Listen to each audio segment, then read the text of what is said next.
Hello, workmates. Welcome to Work and Talk in PH, your go to podcast for lifestyle insights, career convos, and real estate realness, where chill convos meet real life lessons because hashtag it works. I'm Alexa, and today's episode is all about history, culture, and passion for storytelling. We'll talk about culture, heritage, and why looking back can help us move forward. And who better to chat with than someone who's brought the streets of Old Manila to life? If you've seen photos or reels of intramurals, Binondo, or Ermita, and felt that mix of nostalgia and pride, yep, that's probably B's work. Whether through tours, talks, or content, B's been helping Filipinos reconnect with their past in the most engaging way. Canapi joins us today to share the heart behind all of that. So hello B, thank you so much for joining Thank you us. for having me. So before we start, so how are you today? I'm a bit frazzled, mostly because it came from a tour last night that I trained for 30 minutes. And then this morning, still checking if the weather will be good enough for us to do tours in the afternoon. Otherwise, I'm doing fine. Oh, so you had a tour last night. Oh, yeah, that was. Oh. The weather's been crazy. Yeah. But client wanted to push through, and Intermos was open anyway. And sunlight, this weather's confusing me. Yeah, it was raining like crazy this morning. So now that we're starting out, can you tell us about what sparked your passion for telling Filipino stories and preserving our culture heritage? So was it like a one-time thing na, or was it like a gradual shift for you?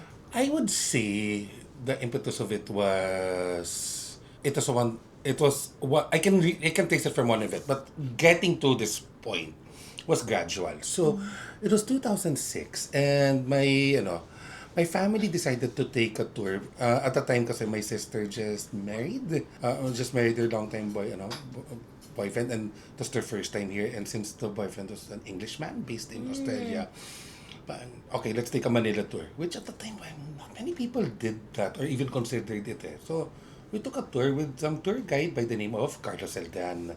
Anyway, so Carlos at the time, Carlos Seldan will eventually become the tour guide, and it become very famous and everything, and he's still the benchmark for who other tour guides are ultimately compared to. But of course, 2006, even he was relatively new to it.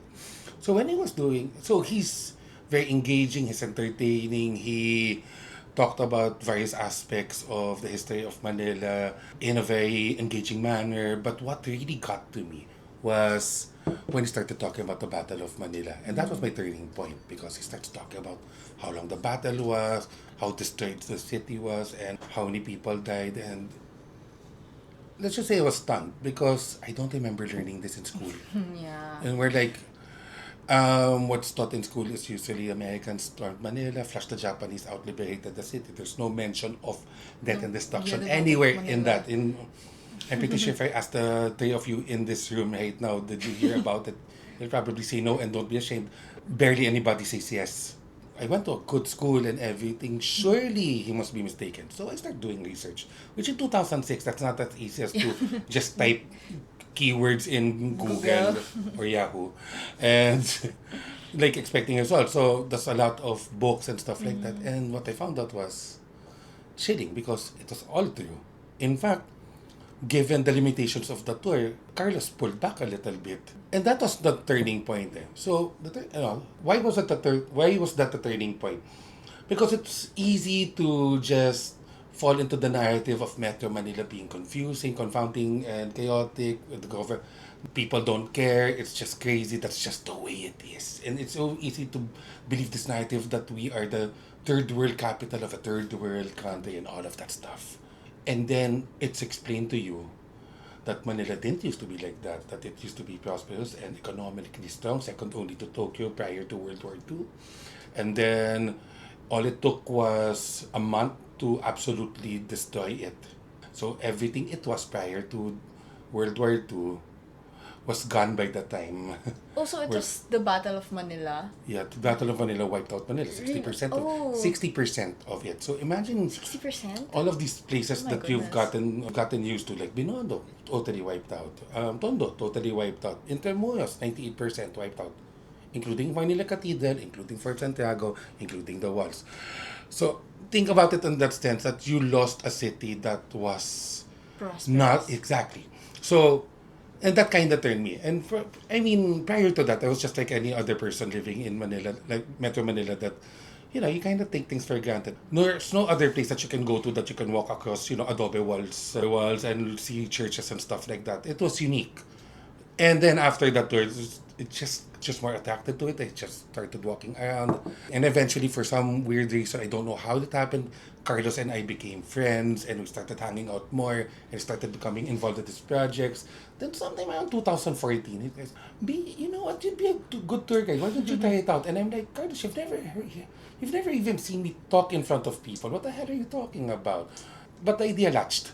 So I started doing it casually, just practicing, just doing other things, and just running with it. And usually I'll tour one person, two people, for it's nothing.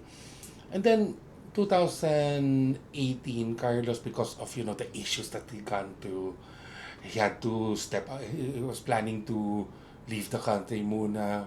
And then he was managing a shop in Intramuros, La Mona Loca, and he needed somebody to take over the space while he still had the lease on it. So I agreed, and me and my sister put up a simple gift shop there. And then it was immediately obvious that we needed more than just a gift shop. So my sister told me, you've been trying to do tours and you want to do it officially now. So 2018, I become officially a tour guide. Right. And granted, it was rough sailing at first. When you're very new, you'll be happy to get like one tour a week, and it will be one or two people who just tried it out, and it's fine. And then eventually it was picking up and picking up. But that's where it started. It started with one tour back in 2006, 2006, and then it led to this. Oh, so was that were the reason why you committed to the area? Because parang your work focuses on like particular areas like Old Manila and Intramuros, Binondo, Ermita. Was it because of that tour? Yes. I think because of how it was explained to me, I had a better appreciation of what Manila had. And there's honestly, if unless you take the time to, look around and really, I mean really look around, there's an aspect of us that, we're in a taxi or in a train or on a bus, and we're just ignoring the world around us, and it just zooms past us. But if when you take the time, at least the tour that I took kind of compelled me to stop and stay still and look at the environment. And that's when I started seeing the magic that was inside Manila. And eventually, that's everything to me being a tour guide. Because I wanted to tell my stories about Manila naman. I wanted to represent it properly to tourists as well. So, there you go. Oh, so let's talk about your tours naman. Like, who usually joins these tours? Is it like Filipinos or would you say foreigners? Okay. When I was starting out, it was mostly foreigners, and we're talking backpacker Europeans. I had a stronger European base than an Asian base, and I would say that 60-70% of my tours really involved foreigners from where they were. And the thing is, back in 2020, because of the pandemic, I was doing online tours for corporations and schools. So, it's Online tours? yeah, so what I meant, so at first they were just PowerPoint presentations, and we Of would just okay. talk. I would do it in a way that I felt like I was doing a tour, but it was basically just pictures. And then we decided to do a Halloween tour. So in Temuros, but Halloween. So dark history. Not ghost tours, dark history. Kasi look, I'm not going to be the type of guide na we're walking around and somebody in a white kumot will shout out and boo. Let's not do that. But people have done that, so with that naman, and so we did a Halloween tour back in 2019. It was well received. So, okay, let's do it again. But pandemic prevented us from doing so. So we did an online version instead. Okay, so the crazy thing was we announced it on October 15. I'm thinking maybe like 50 people will watch it. Maybe Yeah. they'll give me tips to Gcash. I might earn 500 bucks out of it. It would be really nice. At least it's a nice extra bit of money.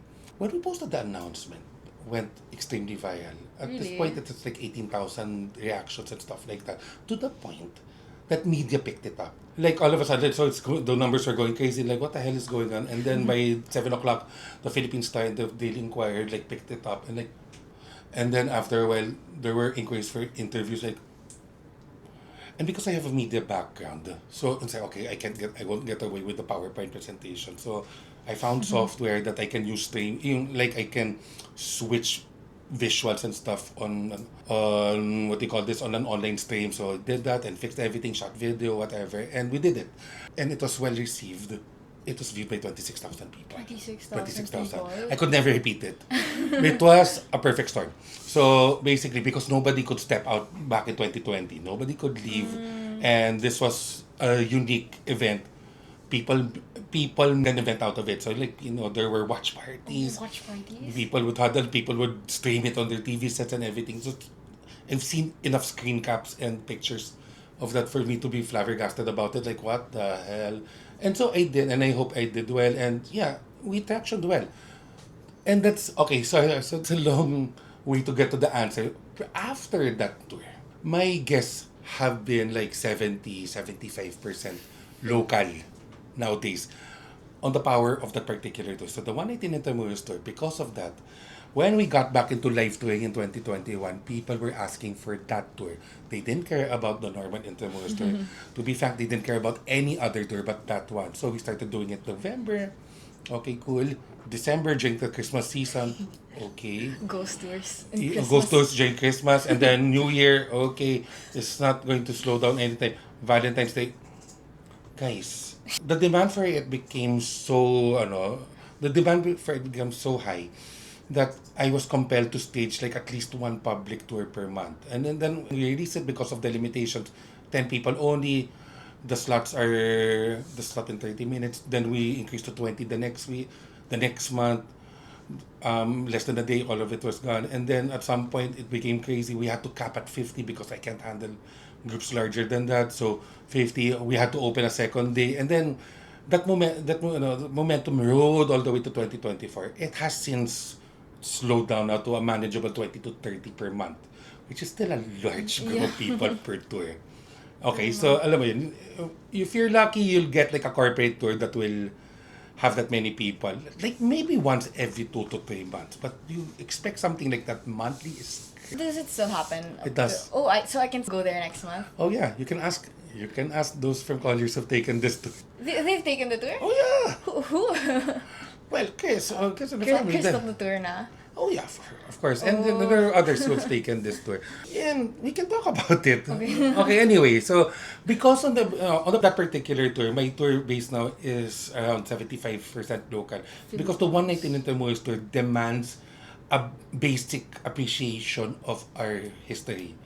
It's kind of slightly difficult for foreigners to just jump in there and like, okay, but why is this the context? Why did this happen? So you don't want to explain the entire Japanese occupation of foreigners. You just want to jump into the stories itself. So there's that. So but it attracted a lot of foreigners because it's a different way of looking at spaces that they are already familiar with. Because granted, at one point or another, all of you have gone to Intramuros. Yeah. And all of you, because of a basic appreciation for Philippine history, you know what everything is all about. So now, to go back to that space, but you start talking about priests who got murdered by fellow priests, governor generals who murdered their wives and their lovers, mass graves found in a park beside the school, stuff like that. And when you start talking about stuff like that I'm not lying about it. It's actually all factual. Factual? It's factual. All of that. True history. Different way of looking at a space that you are familiar with. So what do you think attracts the Filipinos to tourists? To that particular tour, Filipinos love that tour. Filipinos love horror. Tell me, there are like local movies being produced per year, like a healthy chunk of it, 40-50% will be horror. For sure. That's true. Whether it's Netflix or whether it's released on the cinemas, it'll be horror. For sure. And okay, because you're young, I don't know if you've even reached Okato. You're old enough to understand what Okatokat or Regal Shocker was. The older ones will remember Magandang Gabi Bayan Halloween edition. Okay. You're all, and God, the number of websites and Facebook pages and TikTok accounts that talk about stuff like this, it's crazy. And as none of you ever thought it was so weird that, during the Christmas season, the time for giving and sharing and reuniting with loved ones, there are usually horror films in our cinemas. Sometimes it's usually Shake, Rattle, and Roll, but the previous one had 2. So, crazy, diba? But we're so into it as a people. And I guess I guess that also dovetails in the belief of some that, the older a house, a structure, a building is, the more stories that it has to share. Which is true naman. One of Intramuros, which is a lot of violent stuff has happened within those walls. So I think that's where the fascination is coming from. Like, because we have, I think Filipinos, I guess even Southeast Asians in general, just love the genre so much. And Manila lends it well to these kinds of stories. I think that's such an interesting way to get like the interest Yeah. of the Filipinos since they already live there. So like, oh, what creepy stuff happened? Not creepy, like what horror stuff happened here. That's true. So that when it comes to these tours, what's like the see spot for these tours? Oh, that really depends on the Miley. That really depends on the person. Kasi most, most people have different, they have different interests. For example, in Intramuros, there are some people who love the Manila Cathedral. There are some people who love the history of San Agustin, for example. The fact that it's never been destroyed. The church that you're looking at has never been destroyed. So there's a part of that fascinates people. Or Fort Santiago, or the walls, even just the walls itself. But it really depends. So I wouldn't say that there's like a one spot per location. Yeah. Like in Binondo, some people love the pancit, some people love the siopaw, some people love the lumpia. It's really depends on the person. However, but there are of course places that you need to check out, like because of the context of the place. Yeah. Like first, if you go to Intermos, of course you need to see the two churches. Of course you need to see Fort Santiago. So that's a given. You need to see Rizal Monument. You need to go to Binondo Church. You need to eat pancit at some point. It's just like a checklist of, you gotta do this Yeah. stuff, man. You can't miss these. So do you think, now that you've mentioned food, do you think that it adds to the culture of the place? It has the potential to add to the culture if only we had more representative places to get this food, which is a big weakness of Old Manila in itself. Now, you're thinking, well, he's crazy. There's Binondo. That's it. There's Binondo, and there's only Binondo. Yeah, parang Intramuros isn't really No. known for the food. Now, you'd go to Barbas and Ilustrados, but if you don't want to spend 1,000 plus per person, if you're looking for like a Manam type, or maski nga Kanin Club type, yung ganung level, wala eh. So, you have your Carinderias, and admittedly, the Carinderias in Intramuros are not the kind that get featured on Tikim TV or any of these portals, or doesn't get it featured in Feater.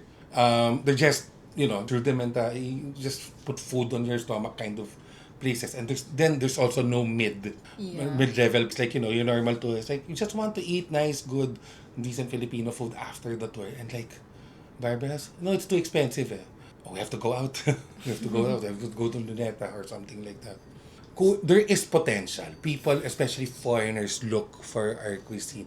But mahina tayo sa food representation in Old Manila. So do you think that there's ample food spots or kulang talaga? Kulang na kulang talaga. Especially in Intramuros. Especially. Like ito, it doesn't have to be complicated. It doesn't actually be manam naman or something. Sorry, shameless plugging. It doesn't have to be that naman eh. But, for example, even if it was a kahende type, but if you imagine like a kahenderia that is so well received, like, like your food bloggers feature. No, I'm not talking the TikTokers who cover anything as long as they're fed. We're talking about, like Ninong Hay, Abby Marquez, Erwan Yusuf says that these are good, and you find them, and they is between 100 to 150. I don't care how rich or poor you are, you'd go there.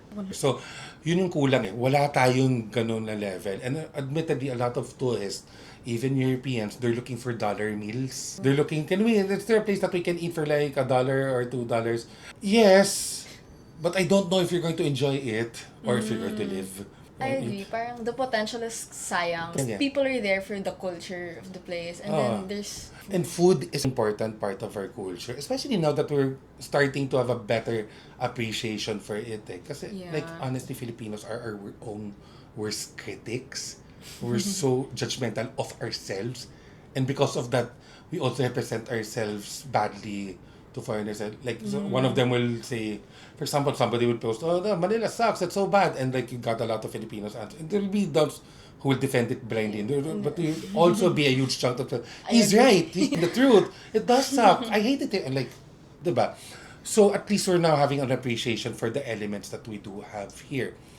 But we now need to manifest it physically on certain places to help sell the city and the country better. I feel like your tours kind of play an important role also with like the ones you said, we're our own worst critics. So parang I feel like the tours would help these Filipinos appreciate places more. Yeah. With especially with online, with how it's going right now.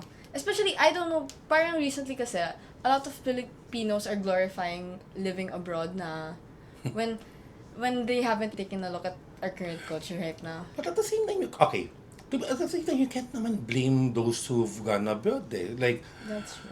I've read, there was this one post that went viral a couple of months ago na this guy started just saying like, I don't know, Hong Kong or Japan or something like that. And he realized, like after a few days abroad, he was like, oh my God, we've been living in hard mode all our lives. And it can be this easy, and why isn't it this easy? And all the answer to all of that is it's always political. I don't wanna throw shade on any public entity naman dito, but it's true. And there's so much that we can do to improve things here. And when you get better health, when you're abroad, when you can go from point A to point B without a car and efficiently, without looking like you went to war every day, when you don't have to spend an arm and a leg to ride a rideshare, and then the food is solid no matter where you go, no matter how much you can afford. You can see where they're coming from naman eh. And definitely we should have no reason why we can't have that as well.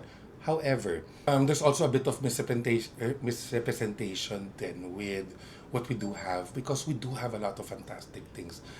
We do, as a people, are already one of the biggest attractions for a lot of foreigners because we're friendly, we're warm. Some of us are willing to take the shirts off our backs to help other people, sometimes to our detriment na din. We have a fantastic cuisine that is unique to Southeast Asia. Granted, half of it is sugar-based, but but those are and also, our combination of influences make us very, very unique in the area. So we do have a lot of selling points naman then. It's just that we ourselves need to fight for it. Even as simple as, going around, finding out for yourself what we do have to offer, and then demanding for change, what needs to be improved. I agree that we really do have a lot to offer We do. in the Philippines. We just have to fight for it. Aside from being a tour guide, you're also an educator, an event organizer, and content creator. So what connects all these roles for you? I think what connects all of that is my belief that everything and everyone just needs the spaces and opportunities to develop, to grow, and to thrive within themselves. Eh. So, the tour guiding is to showcase Metro Manila. And I'm specifically saying Metro Manila as a unique, diverse place with so much to offer. And sometimes it's just a matter of introducing this to a wider audience. Educator part is easy because you're teaching because you believe you have something to give to your students. Hopefully, we can ignore the content creation. I'm not really double down on that yet. But the events, I've always been governed by creating spaces for people to be able to set up their businesses, to be able to experiment on products, what sells, what doesn't. And with all due respect, it's not easy for people to just jump in and get a brick and mortar place. In fact, ngayon, it's all online now. But there's so many businesses online. So how do you stand out? So sometimes the answer is joining markets. But let's talk about the base level yan for art, especially for artists, those who sell stickers and small merch. So you'll join the likes of POTA, Comiket, StickerCon, and all of that. Your minimum spend per table will be around 3,000, 3,500. StickerCon, alam ko mas mahal pa yun. And I'm telling you right now, for those who just sell stickers and stuff like that, they will never make their money back. So ikaw so normally in business, there's a way to just write it off, chalk it up to experience, create new products, try again. But realistically, a lot of people can't afford it. Yeah. And a lot of people jump into this without realizing the economics of it and the risk that it entails. And they'll just jump and they lose money. They'll try again, they lose more money. Eventually, they'll give up because they can't afford to do so anymore. So when I started doing events, it was just a way to, just a way to create more income for our gift shop in Intramuros. So the first public markets we did were inside Intramuros. And we decided we want to do the tables for, we want to do the spaces for 1,000 a day. That is as cheap as it's going to get because you're still renting tables and there's tables and chairs and tents and all of that. There's cost implication to that, but once that's paid, there's a little bit of money left. So at least there's a bit of profit left. So, but more importantly, it gave people, artists and creators a chance to be able to sell their products in a public space without necessarily breaking the bank. And I'm proud to say that even if we're on the lower end of the art market space, we were able to help a lot of people. So I'm happy about that. And then, because of competition, we kind of have to veer in other venues muna and adjust. But I've always been about giving spaces and opportunities for those who are just starting out. Oh, so that's interesting. So you basically create spaces. Like, is it like a community, would you say? We're trying now to do it like a community. That's also why I have strategic partnerships with some people. No, let's not. Sorry. Not yet. No, let's not. Sorry, I'm just going to redo my answer. So yes, yes, I do want to make more communities. Granted, it's still in its infancy, but we're trying our best to get there. I think more specifically, I'd like to give people more opportunity to stage more markets in various places around Metro Manila and maybe outside of it, so that the creators who are in that space or in that area can have a venue where they can, without necessarily putting too much risk, they can sell their own products or do their activities and whatnot. As kanila, we're trying to mitigate as much risk as possible because I truly believe that everybody needs to start somewhere. And I want that start to be as easy and as risk-free as possible. Of course, it's impossible to be risk-free, but you're trying to at least keep costs low, stage in high traffic areas with people with foot traffic. You're giving them an audience. We're trying to create places so that they would have an audience. So it is harder than it sounds, really, but that's what we're trying to do. Oh. So this sounds like a lot of responsibility. Yes, it is. So how do you manage to stay organized with this and like parang keep true to yourself? A lot of PowerPoint documents. It's just a PowerPoint. Take two. A lot of Excel files. Really having a proper calendar. Having some people around me to keep me grounded. I am the type of person who will ideate to death.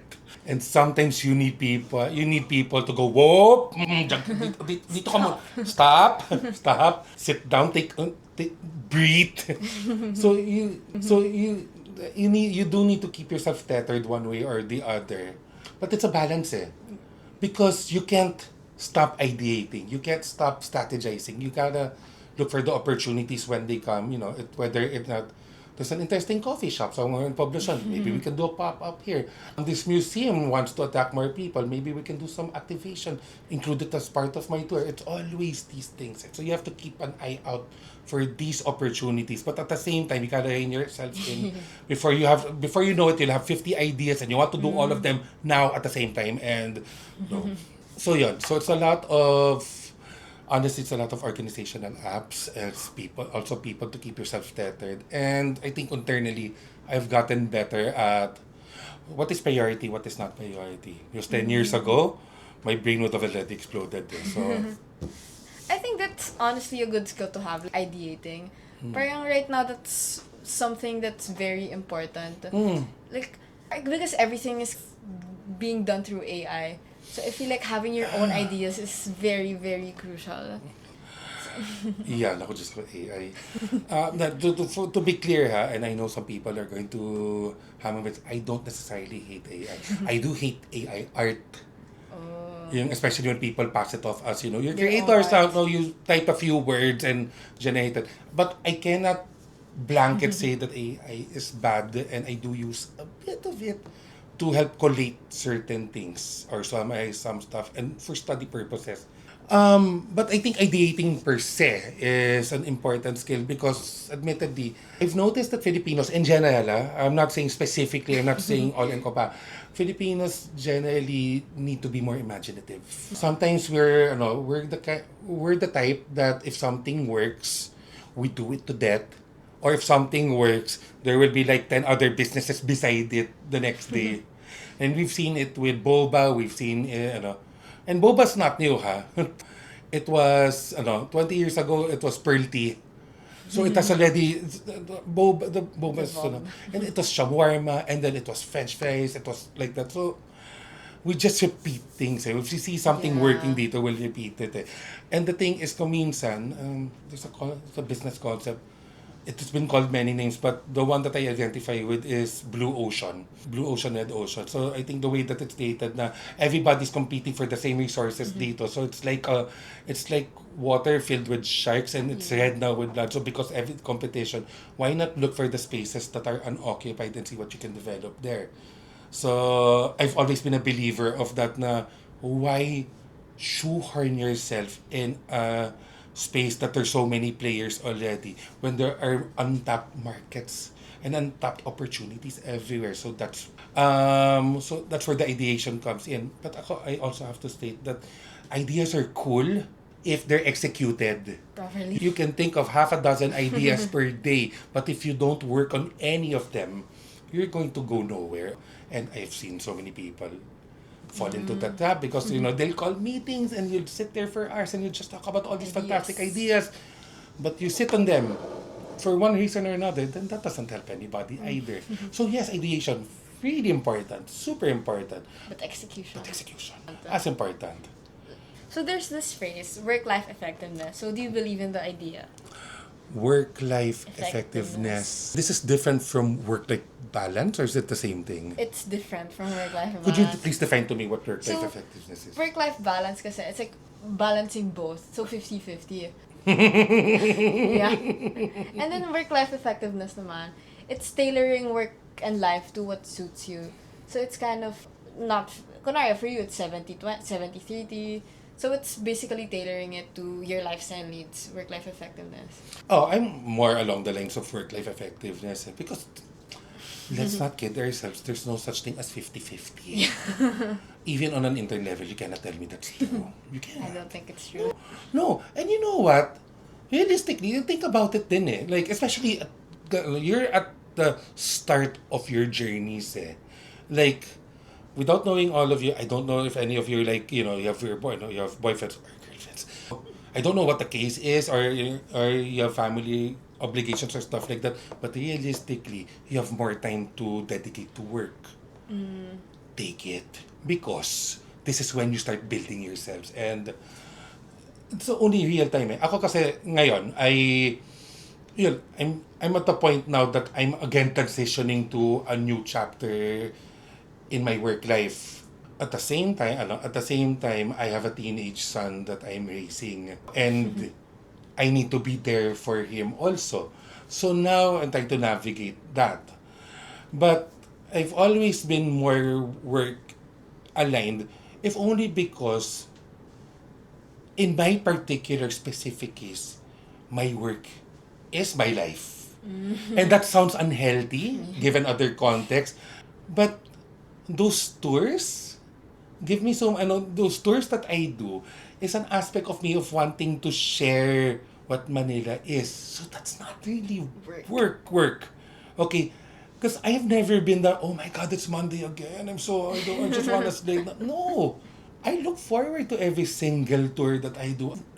And with all due honesty, ever since I started doing in 2018, I've never dreaded going to tour. It has never felt like work. It has always been an opportunity to connect to people, an opportunity to learn from them, an opportunity for them to learn from me. So I've always seen it as I've always seen it like, you're hanging out with somebody while bringing them across places. You're introducing new things to them. So it's not work, relatively. And then the events, God, it's so much. I mean, there's a lot of work to it. I mean, I'm not gonna lie. There's so much work behind it. But at the same time, like you're staging an art fair. It will run itself when it's already going. You're meeting all these artists selling their stuff. You're connecting, you're collaborating with them. That's so much fun. It's a lot of work. It's a lot of physical work, but it's so much fun. I've never had, even when I was more actively like, I was working for mass media. I'm a media practitioner. Even that wasn't work because I enjoyed shooting, I enjoyed editing videos, directing and stuff like that. That was my first 20 years, by the way. Okay, so I worked for film, smaller companies, eventually Viva and TV5, actually Digital 5. I've pulled out of the bigger companies when it started being more like work, and my body couldn't take it anymore physically. So I was backing out of that. But all in all, I've never had the jobs that felt like work. Work always felt like life. And while I also understand that there are times that you need to step away from that and dedicate time to your family, find time for your friends. The way that the way that work is structured, that it's all freelance and it's all modular and it can all be moved and done in certain ways, means that I can craft time when I need to. I'm not trapped in a 9 to 5 Monday to Friday. In fact, I work weekends more than I work weekdays. So ako yung tipong, oh, it's Monday again. Ako nga, I should be thinking, oh, shucks, it's the weekend again. Because I'm busier in the weekends. But I don't, because it's, and I know, and strictly speaking, I know that it's unique. It's unique to me. It's unique to a certain group of people who have the type of modular jobs that afford flexibility. But, yeah, yun. Ang dami ko lang sinabi. No, I think it's actually super interesting that you really need to find something, like a job that doesn't feel like work. Oo. And content, that's a challenge. Especially to get to this level na I'm comfortable. I'm very comfortable with what I'm doing and everything. And I'm talking, work-life effectiveness / financial / everything in between. To get to this level also meant the first 5 to 10 years of my career meant that I was doing the awful jobs that paid so low. There was one time that I was working for some company and my sister bluntly told me, my driver earns more than you do. And I'm like, and inisip ko na lang, yes, but he's a driver. And I'm not looking down on the profession, but what is the trajectory that I had potential to go higher. And I had to chase it, and I had to recognize it for what it was. So that also meant that I was just going to eat it for a couple of years. Unfortunately, a lot of people will not be in the position to be able to do that one way, reason or another. And ako, I was given the privilege to be able to pursue that. And I'm not saying that it was all hunky-dory. I had a rich family behind me, or I didn't. I took the risks anyway. But I also recognize that not everybody can. Yeah. So you find your balance where you can. Honestly, I don't know whether that was inspirational or depressing, so I apologize for that. Very interesting take. At least very interesting na lang. So moving on, you also work closely with artists and entrepreneurs. So how has that changed the way you see the Philippines? And what's possible for the future? Oh God. Oh, okay, yeah. Where do we start? God, the talent base in the country is amazing. Even on the college level, like for example, the kids I teach now, like, I therefore conclude I will never pick up a camera ever again because these kids with their cell phones will beat me. I cannot beat them anymore. So I need to step aside, and there's other ways to harness that talent rather than to be competitive with them. I'll help harness it na lang eh. But going back to your question, the talent base is amazing in this country, which is also depressing because the creative industry is also the most underrepresented and most unprotected.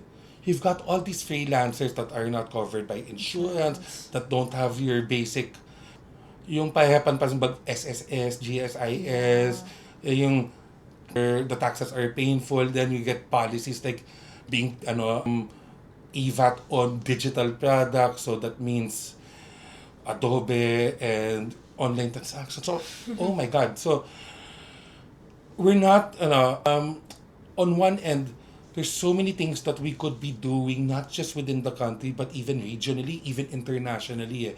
But for most people, you only see creatives as, will do menial work for some company in Abu Dhabi and will be paid pennies to the dollar. When we could be more of a force, and I'm sorry, I'm not the first person to say this, but we have the potential to be much bigger than we are.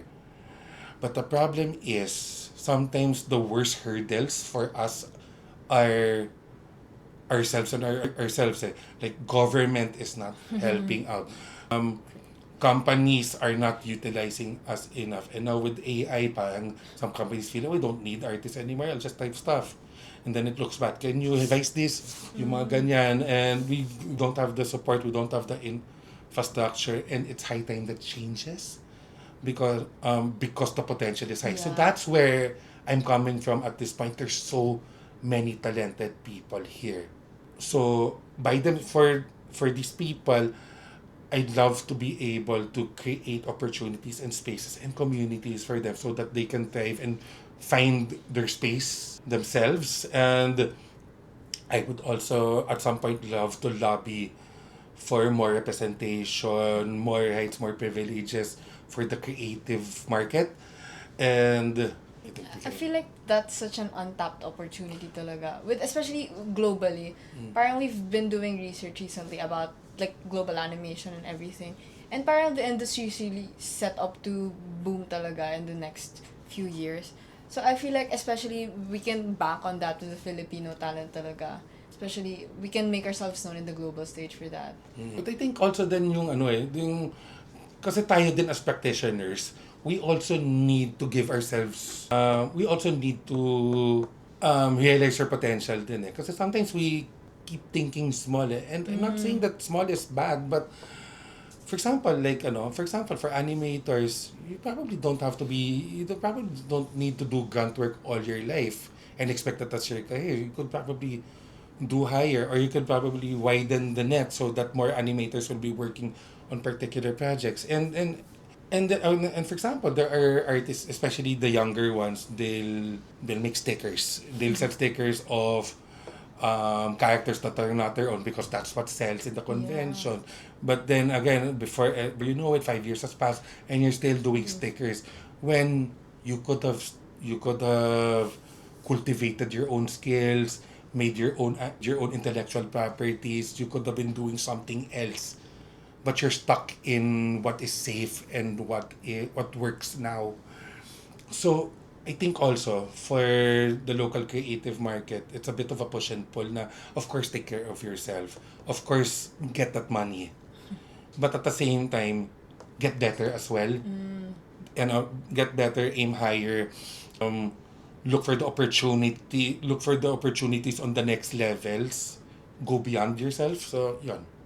So how do you keep your love for the Philippines alive? Especially, I feel like you you've been talking very passionately about like the future of Filipinos. So How yeah. the country itself.